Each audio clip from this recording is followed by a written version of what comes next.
faced by African American youth are simply faced by youth in general who are not well off in the United States of America today. And so let's sort of pick up where we left off. Okay, absolutely. And I think very strong, it needs to be made perfectly clear that when we're thinking about the 50 years ago when Lyndon B. Johnson had the war on poverty, all of those issues were concerned about the majority group in America. Welfare should be understood without any question was developed for the majority group, meaning European Americans here in America. And many times stereotypes have a tendency to emerge in thinking that when we're thinking about CORE or Head Start or any other type of program that might help impoverished people, media sometimes will go into a low-income, impoverished area, find an African American mother that got 10, 12 children, got another one on the way, and think that they want to then have another one so they can get some set-aside money. But that is just not the case. In the real sense, these programs were set up for the majority group, but there is still, as we said at the very outset, a disproportionate amount of minority groups, African Americans in particular, that are disproportionate in reference to the percentages, and therefore it's in need. And when we can have these types of programs within the communities, it can be a positive. When we think economically, as we talked in the last segment about cost benefit, the amount of cost that may be given, you have a larger benefit from it in our community and helping out versus people end up in prison where you're having to spend a tremendous amount, maybe $30,000, $35,000, $40,000 per inmate every year that they're in there. So we can put it in the positive way on the front end. We can certainly have good outcomes of African American youth and other people throughout the United States. Because one of the analysis that has been done, even during the time of Lyndon B. Johnson, you can go back to that same area that was so impoverished then, and you come today and go back to that same area and talk to a person. If they did not have a program, they will be in the same situation that they were during that earlier time of the war on poverty. So I want to state that as an issue, as a problem that we still have here in America, in the richest nation in the world. And so we definitely need those types of programs to help African American youth. It is indeed disproportionate in that area as well as other youth. And that's why you see these promise zones that President Obama, who's sensitive to these, saying that if a family or a child want to try to progress and do well, that they should have that opportunity to. And that's what these particular helping aids would do for youth in America. You know, Dr. Sanford, one of the things that we've always been concerned with is political participation. And I think that in a real sense, there have been many efforts in order to diminish minority political participation in this country. What are some of the things that you would say in reference, since we're coming up to Dr. King's holiday and that kind of information, what would you say in reference to young people, especially understanding the importance of political participation, and how would you encourage them to become involved in the political process, regardless of what party or what group that they wish to participate with, that as long as they understand that it's important in terms of their own lives and participating in politics. Speak to that during the next few minutes. And this is a very important question that you raised, because all of this generated, as we start off by talking about the government help. And so here you are with younger people that make up a significant portion of our population that need to be a part of that process. Education, I think, is that key to that. One has to be very well aware and educated as to the social ills of the past and how they unfolded to the present, so that they will have this at least intellectual idea about why there is a need to have certain things today. That's why you have some of the right-wing conservative, Rush Limbaugh and many others that can say things and people feel that they are correct in their assessment because they are unaware of the history. That's why I laid out that paradigm earlier of hundreds of years of enslavement that led through Jim Crow, and Michelle Alexander has a book, who's a lawyer, entitled The New Jim Crow, that is existing right now. So when people are aware of that history, then they can understand why there is a need to do it today.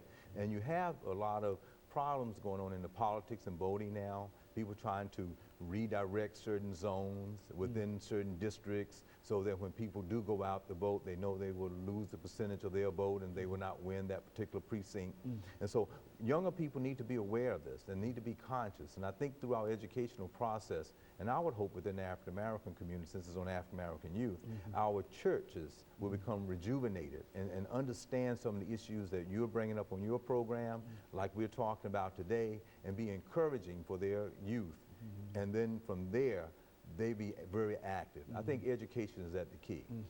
And it's important for them to register in order to become involved in politics and to understand that without a vote, that they really have no voice. And the greater their voting participation, the greater what their voice in a real sense is. Would you agree with that as a proposition? Absolutely, I agree with that 100%. And I would also like to make one other quick observation that's really linked to poverty and economics and everything, and that is education and how parents need to be very much involved in the educational process of their children. We're at a brink now in our country where many are stating that, well, it's that teacher. Well, what happens at home is very important.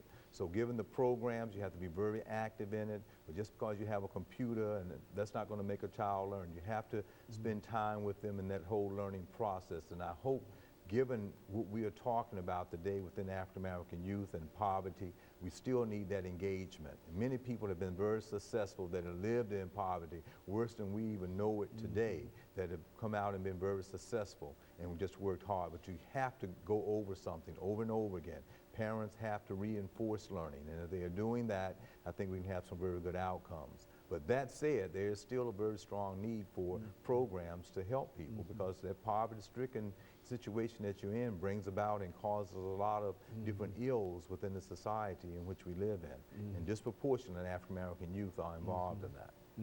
And so overall, Dr. Sanford, how would you calculate the future for minorities in this country? I know we've come a long way in terms of slavery and et cetera, et cetera, but are you optimistic or rather pessimistic in reference to the possibilities of minorities in this country today? Well, I like to be very optimistic and say if we can get conscious and learn and do our very best, and if we have a president like we have with President Obama that understand the needs for all, and thinking that if those programs can help, that they should, that everyone should have a chance to do it. Equality should be very present there. We have to think in terms of trying to continue to understand and to work on racism and sexism that exists within our society so opportunities can open up in a fair way. So I am the optimist of that, but we also understand in this cost-benefit analysis of America that the middle class is becoming not as large as it used to be. It's becoming smaller. You're having more at the top that are the very wealthy, less of those that are in the middle class. That brings a larger part of those that are in poverty. And that's where we are right now within this society. And it makes it even much more complex than 50 years ago as we're closing with the Lyndon B. Johnson's war on poverty. Because we're living in a telecommunication society, people will have to have multiple skill sets in order to survive. And if you're not educated, then you won't have it. During that earlier time period, during a service society, moving into a technological age, people had opportunities that were there.